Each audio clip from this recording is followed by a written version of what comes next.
Thank you for inviting us to be part of this project. I'm going to present for our team of Isabel Herbold and Kate Moxham, and then they will join us. The whole team will be part of the discussion. But I need to get through three pretty fast here. What do we mean by hidden housing? In part, we refer to a literal masking of increased density within an existing urban situation.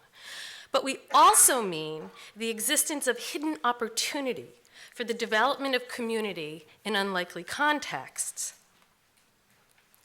We have identified three such untapped resources in relation to a specific place, and these are our resources. The nondescript garage, the vernacular bungalow, and the slightly pedestrian apartment building, which in our project will each take on different roles. We chose our specific place based on both internal need for housing and external pressure for development.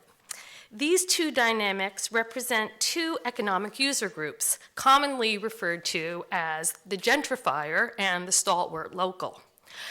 While the real-life scenarios we were given separated out these populations a bit, minis for the musicians and basement apartments for the immigrants, we posited that in relationship to a neighborhood, each might serve an unexpected variety of population, and together they could create an unprecedented mix. Our chosen neighborhood, which is the center of those things that look alike, all within Astoria. Our chosen neighborhood in Astoria has an internal need for housing from the continuing influx of immigrant populations and from the overflows of the moderate income Mitchell-Lama housing and the Ravenswood, New York City Housing Authority public housing, which is filled to capacity. Our neighborhood has the external pressure from the new development that is marching up the waterfront from Williamsburg to Long Island City and will arrive, I assure you, here soon. Finally, and most importantly perhaps, it has a spongy quality, meaning that it has both lower than average city density and a stock of underutilized property so that it can absorb more. And our self-defined neighborhood site is on the left with the Ravenswood and the Mitchell-Lama at the center as our park. And on the right, I guess you're right, is the land use map that both shows its sponginess and also the kind of wonderful kind of pixelated mixing of uses that is so much richer than the zoning map of the site. Basically, you'll see it's kind of manufacturing towards the riverside and small-scale residential towards the opposite side with a large kind of underdeveloped corridor that goes down the middle, and you'll see more of that. So how are we going to do this? The first is the idea of the local addition.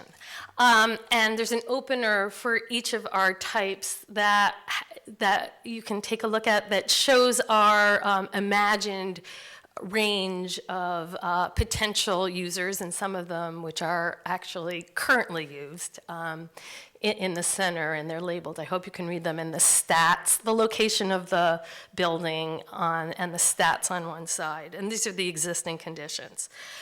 So we, for the local addition, we chose a local bungalow, which in itself is a wonderfully kind of flexible building type and has been so historically. And we have, and people tamper with them all the time in this neighborhood.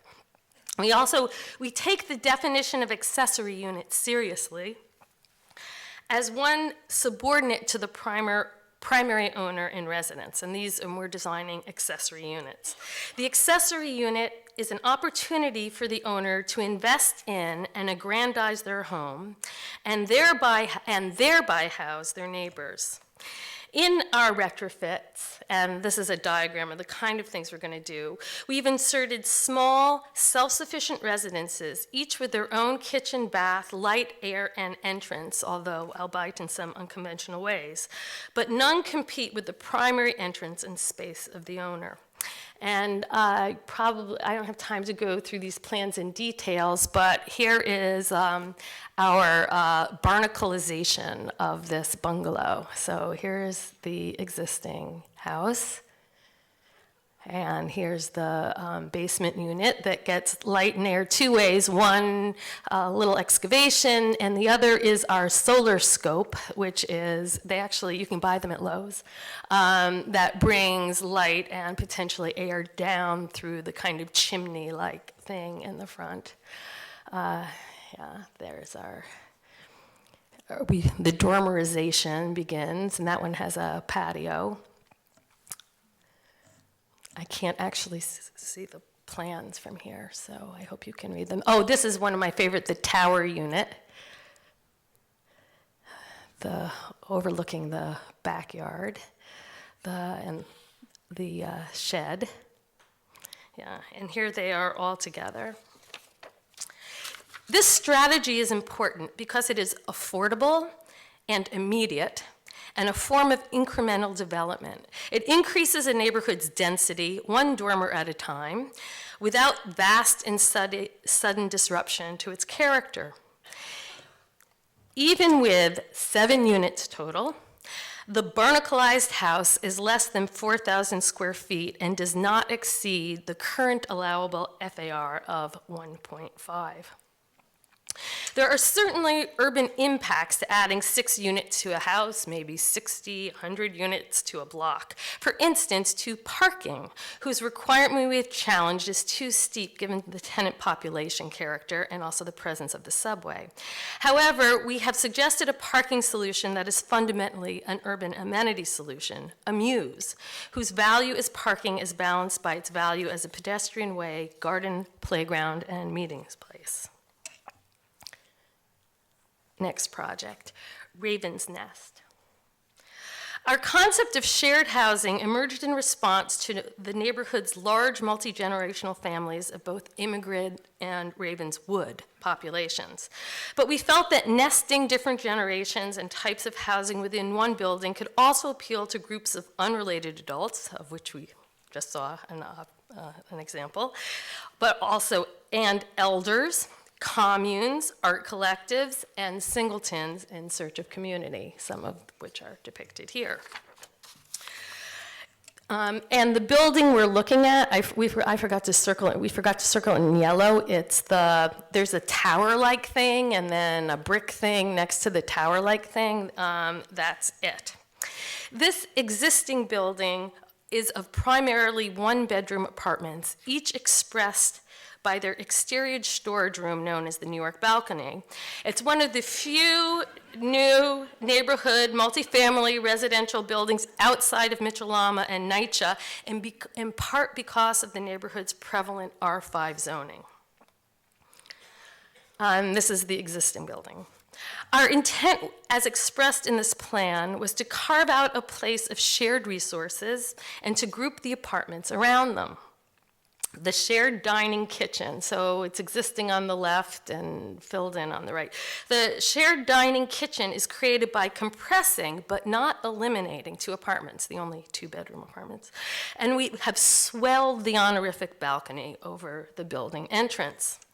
Upon reflection, not only was the atomized structure of this building limiting, but its 10-story height and even taller neighbor was just not right.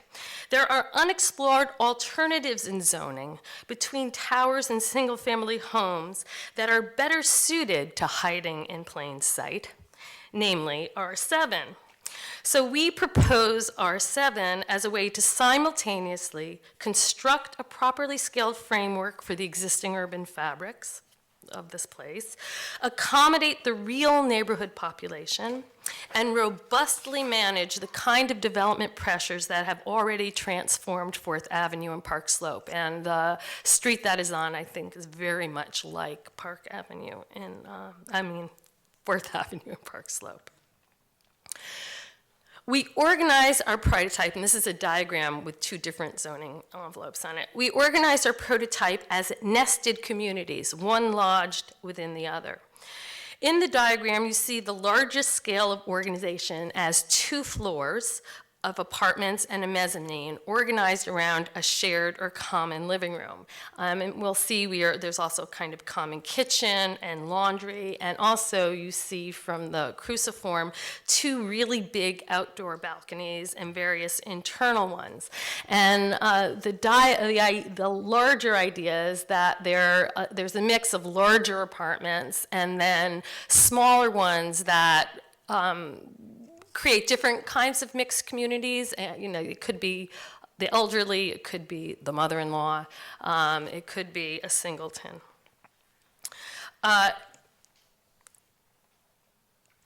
And here's a perspective that gives a kind of preliminary sense of the kind of that shared living room space with its balconies and some of the people who might be in it.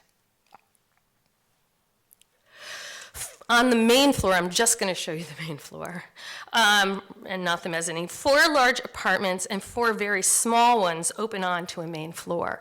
And you'll see the kitchens in light blue are all organized around that space with the idea that you can keep an eye on it and it will enhance interaction. So the red ones are the little teeny ones that are less than the required 400 and whatever square feet, and then the green ones are the extended family suites. And you'll also see that there are these blue rooms called swing bedrooms, by which we mean that they can be leased for periods of time by one tenant or the other, or even shared between them. And then pulled out, you'll see within each larger apartment are suites of rooms that allow degrees of privacy in relationship to the shared living areas, both inside the apartment and that larger one. Here they are labeled by their potential generations that might use them: the grandparents and the ADA accessible Gen 1 suite, the children and their children in the Gen 2 and 3, and the cousins on an indefinite visit in the swing suite that it spills over to the next apartment because they are distantly related to the neighbor. The ground floor has a nursery and senior center for intergenerational play, unless New York won't change its parking rules so that it will have to be the parking lot. There are 3 duplex floors of 20 units in this building for a total of around 60 or maybe 62. So that would be 30 parking spaces. Our rear yard of 30 feet actually only accommodates 13 with 2 ADA, so we need to change that. And the last one, remix. MX, of course, is the mixed manufacturing zoning title. We have located our mini units in the manufacturing fringe that actually surrounds 3 sides of Ravenswood, not as a replacement to that manufacturing, but as an added layer. We propose the ground floor. Oh, and that's our building at the bottom, and it has a parking lot next to it, you can see. We propose that the ground floor be preserved as a broadly defined manufacturing or flex space, and that the housing be placed on the upper floors within the existing envelope and potentially the roof. And by flex space, we mean it could be artisanal crafts, the new boutique manufacturer, as well as what might be already in place.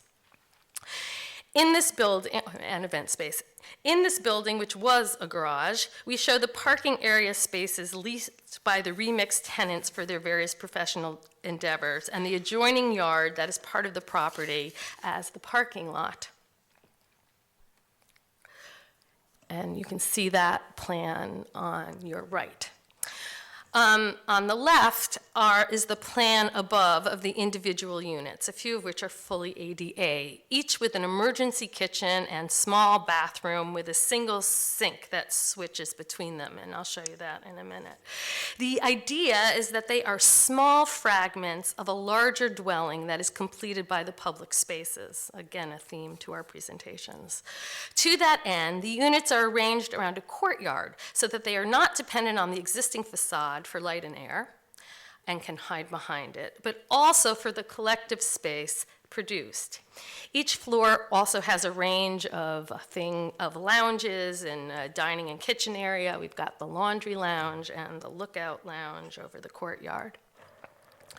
Because the units are small, they are packed in a layer of storage inside and out, and some of that storage, you see the ring of the green between the corridor and the unit. You can, you can see it better here. The public corridor has oversized mailboxes and locked closets.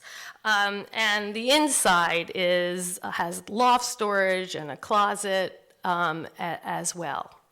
The idea, the proposition, is that the mini units might act as timeshares and that the departing tenant would shift his or her belongings to the loft and the hallway and get their mail, could be there for a month, and no one would have to get it for them. When they went on the road, perhaps they are a traveling musician, or perhaps they are the cousins from Raven's Nest who have finally worn out their welcome. And here's a view of that courtyard space. In sum, here's the beginning of the imagined potential future for our neighborhood, with a mix of these different types. It's important. Not only are they filling in the sponge, but they're filling in the sponge in the kind of pixelated way that the land use shows next to each other. They interweave. Where X number of new neighbors live, create, and stroll in their stroll and enjoy the central park of Ravenswood. And that's it.